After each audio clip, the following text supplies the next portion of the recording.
welcome to my review of Rosa, old chums. I do hope that you enjoy the proceedings.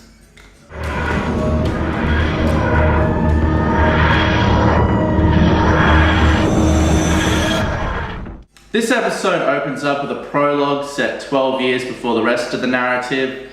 This prologue does little to further the forthcoming story, but does a really good job of setting up the tone and subject matter. You better not hit me. Get out that door! I think sometimes it's too easy to forget that only 60 years ago, racial segregation was a massive part of American society. That was not very long ago at all. And in those times, black people weren't allowed on golf courses, in some bars, and they had to sit at the back of the bus. They weren't allowed to sit up the front with white people. It's quite odd to think about and contemplate because we've come so far, and for the most part, not all of the time, but for the most part, racism is looked down on in society. It's not mainstream, but it was just normal in the 50s. We don't serve Negroes. So the TARDIS takes our crew to Alabama, 1955. Alabama, 1955! I really love when the TARDIS goes rogue and the Doctor can't control it. It just feels more exciting. I think it should happen more often. You can't control this thing, can you? Excuse me? Yes, I can. Most of the time, just sometimes, like now, it has a mind of its own. So the original formula for Doctor Who back in the 60s was that it had sci-fi stories and then it had historical dramas, which were basically designed to teach kids about important events of the past. Now this story follows that latter formula. It's basically telling the story of Rosa Parks, a black woman who started the Alabama bus boycott, which in turn kicked off the civil rights movement. She was in a bus in the white area, and when more whites came onto the bus, she was asked to head to the back, to the black area. She declined to do this and was arrested. After that, Martin Luther King used her as a catalyst to kick off this boycott where all the black people refused to catch any of the buses in Alabama for a year. After that, the Supreme Court decided that segregation would no longer be applied on buses. And in turn, this was the catalyst for the entire civil rights movement in the US. Stand up now. I don't think I should have to. Are you going to stand up? No. The TARDIS crew are all wearing variations of their outfits in this episode. I realised that the TARDIS has a mass room filled with Edwardian costumes and Victorian outfits, but it just seems weird to me that the crew hasn't been home yet, but still they managed to change their clothes. I guess the TARDIS had variations of all their outfits in their exact sizings and modern stylings.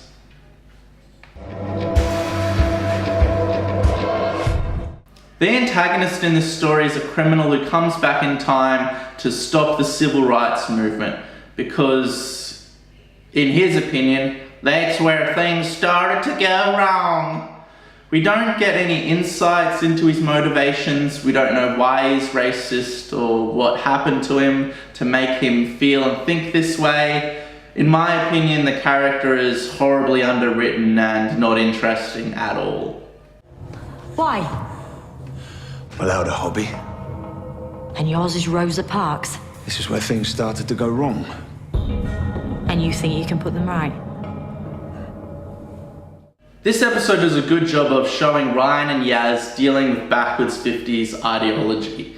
I felt empathy for them as they struggled with the racist views of these backwater rednecks from the 50s. This is me on the back of the bus. I'm so ashamed. You shouldn't have to do this. I agree. I'm sorry, Ryan. So the generic underwritten antagonist is unable to kill Rosa because there's a newer restrictor on his brain, not allowing him to commit violent acts. So he has to sway history by destroying the bus that Rosa was going to catch, by telling the bus driver who was working on the day of her arrest not to show up to work, by changing little things. And rather than the Doctor just stopping the villain, she goes about trying to cancel all of his changes by fixing them.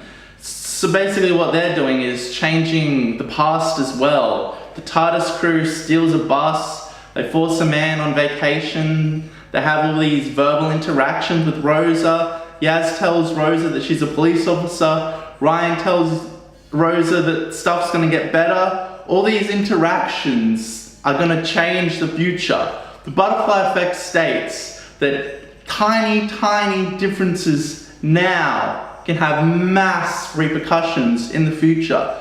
The Doctor should stop interacting and trying to circumnavigate the villain's actions with all these other changes. She should just shut him down as quickly and quietly as possible with as little interference to the past.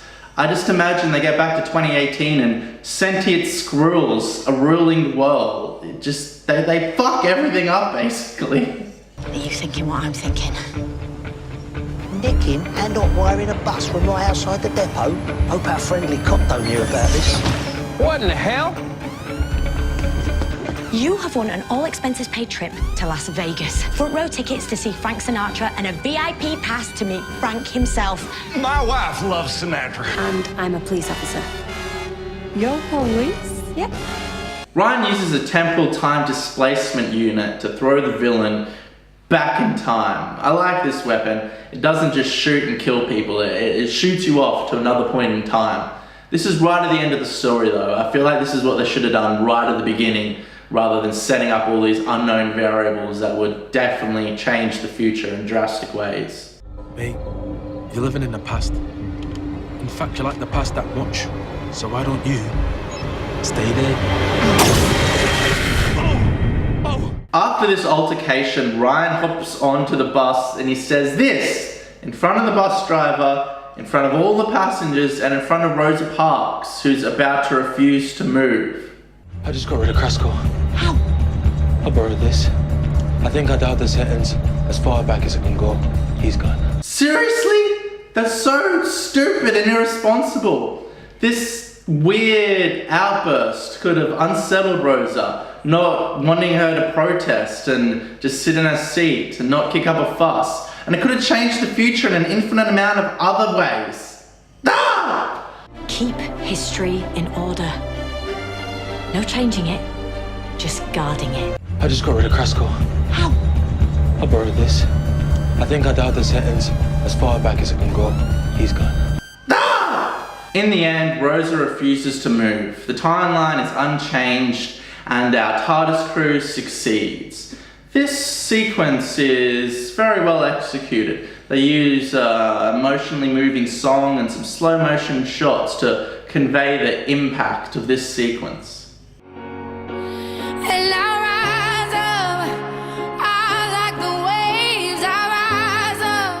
I think it would have been an amazing twist if the crew actually had failed to stop the timeline from changing and if it had had drastic repercussions for the future.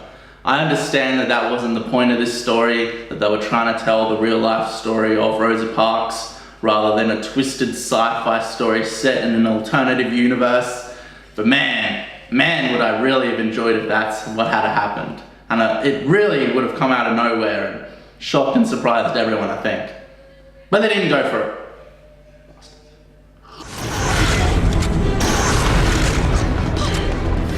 In conclusion, this story wasn't horribly written or unentertaining or fundamentally flawed in any way. I just personally come to Doctor Who for far-out sci-fi serials rather than accurate retellings of historical events.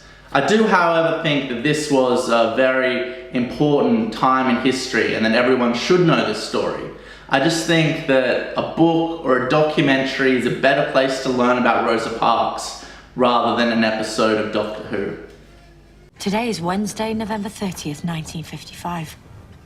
Tomorrow, Rosa refuses to give up her seat. This episode wasn't filled with modern identity politics as I'd feared. It didn't come across preachy or manipulative. it was actually just telling the story of the catalyst of the civil rights movement. Thank you for watching, and it'd really help out if you like, subscribe, and in the comments tell me how I got all the facts wrong and how my opinion is null and void. Thank you, and good night.